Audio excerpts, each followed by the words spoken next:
Today we speak to Emily PIllay, who is a social worker and project manager at Community Keepers, about the work that they're doing in these communities. You're listening to our social TV newscast with me, Sam Marshall.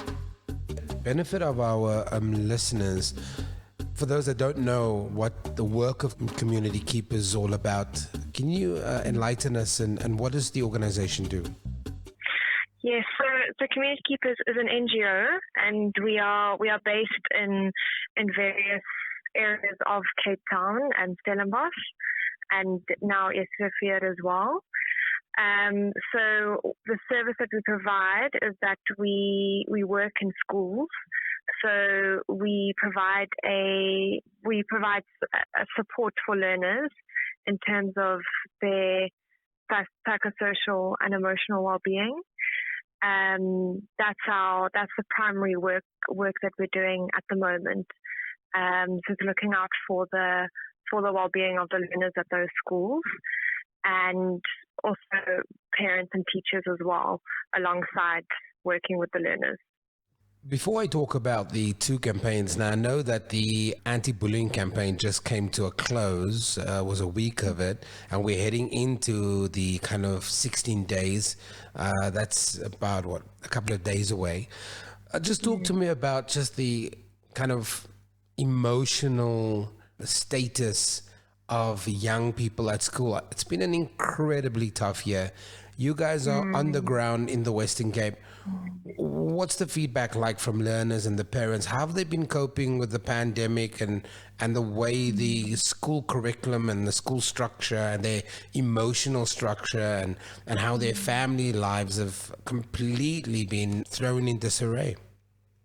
Yeah, that's a very good question. I mean, it's had a significant impact on a lot of our learners and their families as well, and the communities. So for starters, I mean, anxiety levels are really heightened for learners because, they're worried about, am I going to pass school this year?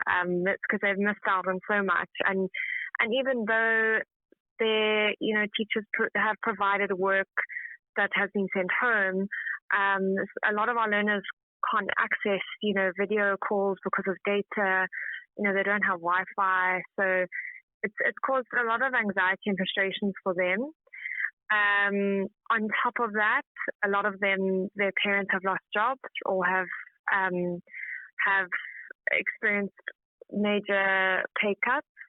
So that then just adds to anxiety. And then also there's obviously the families that we work with where there's actually concerns, the home situation, the home life. So, if there's concerns about how the parents are parenting, if there's concerns about the learner's safety, that also puts the learners, that also causes them to be fearful and anxious because they've been stuck, they then were in a situation where they were stuck at home in that situation for so long. And often for them, school is that space where they escape that in a way. So it's been a tough time for a lot of them. I think some learners that I've had contact with, some of them, it's been a positive thing in terms of families spending more time together and bonding. So there have also been positives as well. So it kind of depends on the family, on the situation. But yeah, it's been a tough year for them, definitely. And the uncertainty as well of when we're going back to school, like just having no idea. And often the date was changed as well. So it's that constant change and not knowing what to expect. And of course, all the situations, I mean, there's stories to be told across the length and breadth of South Africa. But if you're listening to this interview and you're listening to the work that Community Keepers are doing, paint a picture for us, the kind of communities you operate in, because if you're not familiar with Easter River, it is an impoverished community. This is not children that have access to things. These are children that they really are financially marginalized. Yes. it's all of the areas we're in. There's a lot of poverty, a lot of social challenges in the areas as well. So it's schools where we also have the funds for social workers, for counsellors based at school. So we've identified that need. That's why we are in those schools, in those areas. There's also a lot of trauma that's experienced in the areas. So the reality is that a lot of our areas have gangsterism, there's shootings that learners witness. There's, families losing houses, losing homes because of financial strain. So yes, definitely difficult areas with difficult circumstances that they're facing. Just quickly talk to me about your anti-bullying campaign. I know it was last week. What were some of the interventions you put in place, and what's the kind of message you want to convey? So bullying is a massive issue in all of our schools. To begin with, when I started at Community Keepers, I was based at a junior primary school, which is a really young learners from grade R to grade 3, so age 5 to about age 11. And even from that age, even from the youngest ones, bullying is very prevalent, and it has a massive emotional impact on learners. And basically, we part of what we do and part of the campaign, we provide ongoing support for this issue.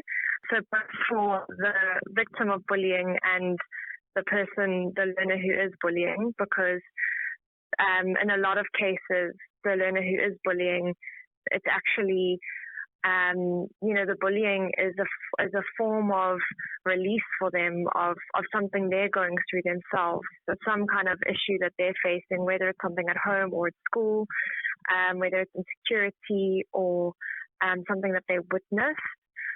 So it's often a way of them releasing their anger. They do it on someone else, and obviously on someone who might be an easy target for them. So we provide ongoing support for both parties, because that's really important, as well as work with the school, because obviously the school still need to follow through with their disciplinary measures as well. But we provide the emotional and psychosocial support for them. Alongside that, we also, especially for the campaign last week, it's raising a lot of awareness. So on our social media page, but we also are releasing videos currently as well, and there's an animated video that we've just released the first episode on YouTube that anyone can access, and it's basically the episode. It's only 60 seconds, so it doesn't go deep into the topic, but it touches on bullying, and then we are going to also use it in our group work next year to have, at the beginning of next year, to create a space where learners can discuss more openly about the issue. Yeah, and then we've also been running group work with learners around this issue, and already we've been doing that. And obviously we also work with parents as well on how to deal with bullying, because often they come to us with that concern, obviously being worried about their child's safety at school. They want to leave their child at school knowing that they're safe. So we also, work with parents as well. Yeah.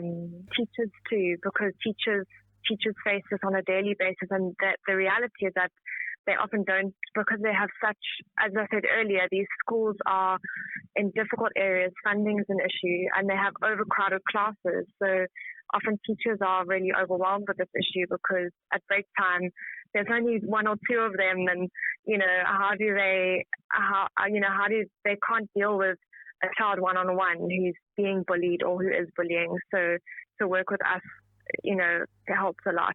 And obviously that Bullying Week was from the 16th to the 20th of November. Now, 16 Days of Activism starts on the 25th of November and it runs till the 10th of December.